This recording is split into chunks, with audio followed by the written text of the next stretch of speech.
Taruna Akademi Teknik dan Keselamatan Penerbangan ATKP Makassar yang diduga tewas akibat dianiaya seniornya dimakamkan. Korban dimakamkan di pemakaman TNI Angkatan Udara Pangkalan Maros.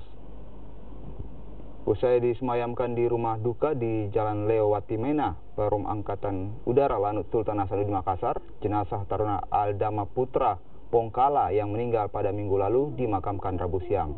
Almarhum Aldama merupakan taruna ATKP Makassar dan menjabat Kapten Korps di angkatannya di Parodi D3 Lalu Lintas Udara Angkatan 12 Pendidikan. Saat peti jenazah dimasukkan ke liang lahat, Mariatin, ibu Aldama, terlihat memeluk foto almarhum anaknya yang sedang berseragam taruna ATKP.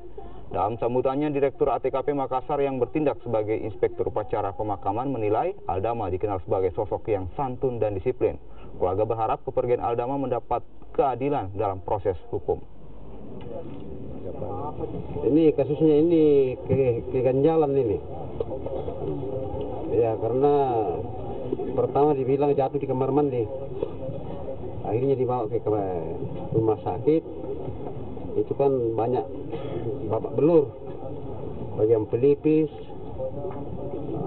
belakang, dada, dan lain-lain. Pak, ini kan sudah dimakamkan, Pak. Apa harapan keluarga? Ya, kami bagi keluarga itu mengharapkan supaya sesuai dengan hukum dan dihukum seberat-beratnya.